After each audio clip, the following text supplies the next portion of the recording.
तो चलिए आज हम बात कर रहे हैं कुमार कार्तिकेय और तारकासुर के बीच हुए उस महासंग्राम की। जी हाँ, एक बहुत ही महत्वपूर्ण और कह सकते हैं निर्णायक युद्ध की कहानी। और इसकी शुरुआत भी देखिए कितनी नाटकीय है। ब्रह्मा जी खुद कुमार कार्तिकेय के पास पहुंचते हैं। हाँ, और उन्हें बताते हैं कि भाई ये जो तारकासुर है जिसने सबको परेशान कर रखा है, उसका अंत तो सिर्फ तुम्हारे ही हाथों लिखा है। बिल्कुल। और इसमें सबसे दिलचस्प बात यह है, मतलब विरोधाभासी कह लीजिए, कि तारकासुर को ये जो अजय होने का वरदान था, हाँ, हाँ? वो खुद ब्रह्मा जी ने ही तो दिया था। अच्छा, ये तो कमाल की बात है। मतलब वरदान भी उन्होंने दिया और अब और समाधान भी वही बता रहे हैं। यहाँ तक कहा कि श्रीहरि विष्णु भी उसे नहीं मार सकते। ये पुराणों में अक्सर देखने को मिलता है ना, कि कैसे देवता अपने ही दिए वरदानों के परिणामों से जूझते हैं या उसका हल निकालते हैं। सही कहा। शायद ये शक्ति संतुलन, ये कर्म के जटिल विधान की तरफ इशारा करता है। और इस भारी जिम्मेदारी के जवाब में कुमार कार्तिकेय क्या कहते हैं? सिर्फ एक शब्द, तथास्तु। कमाल का आत्मविश्वास, मतलब कोई हिचक नहीं, कोई सवाल नहीं, बस स्वीकृति। हाँ, और स्रोत बताते हैं कि वो तुरंत तैयार हुए, अपने विमान से उतरे और पैदल ही चल दिए रणभूमि की ओर। और उनके हाथ में वो दिव्य शक्ति अस्त्र। हाँ, वो विशेष भाला, कहते हैं एक उल्का की तरह दमक रहा था, तेज ऐसा कि देखने वाले कांप उठें। और दूसरी तरफ देखिए तारकासुर, अहंकार में चूर। बिल्कुल, स्रोत कहता है कि वो कुमार को बच्चा समझकर मजाक उड़ा रहा था। हाँ, डींगे हाँक रहा था कि मैं अकेला ही सबको, विष्णु तक को हरा दूंगा। शायद यही अति आत्मविश्वास, ये अहंकार ही उसके पतन का कारण बना। बिल्कुल। फिर जो युद्ध शुरू हुआ, उसका वर्णन तो रोंगटे खड़े कर देता है। हाँ, बताया गया है कि युद्ध इतना भयानक था कि प्रकृति पर भी असर पड़ा। हवा रुक गई, सूरज की रोशनी फीकी पड़ गई और पहाड़, जंगल, धरती सब कांपने लगे। सोची जरा वो दृश्य।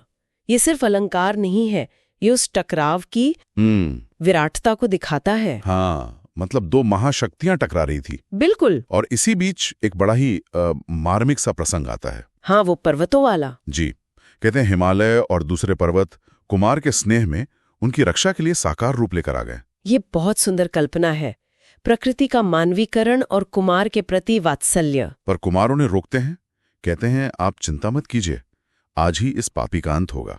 ये उनके शांत और दृढ़ चरित्र को दिखाता है। इतनी विकट स्थिति में भी वो विचलित नहीं हुए। और फिर वो क्षण आया। कुमार कार्तिकेय ने शिवजी का ध्यान किया और अपनी पूरी शक्ति से उस शक्ति अस्त्र का प्रहार किया। हाँ, और कहते हैं वो एक ही वार था, अचूक। बिल्कुल। स्रोत के अनुसार तारकासुर के अंग भंग हो गए और वो सीधा धरती पर आ गिरा। और यहाँ एक और महत्वपूर्ण बात है, कुमार ने गिरे हुए शत्रु पर दोबारा वार नहीं किया। सही कहा, ये उनके युद्ध धर्म और चरित्र की महानता है। पराजित पर प्रहार नहीं। तारकासुर के गिरते ही तो जैसे बाजी ही पलट गई। हाँ, फिर देवताओं ने हिम्मत दिखाई और बची हुई असुर सेना पर टूट पड़े। कई असुर तो डर के मारे भाग खड़े हुए, कोई पाताल भागा, किसी ने कुमार की शरण ली। देखते ही देखते पूरी दैत्य सेना का सफाया हो गया।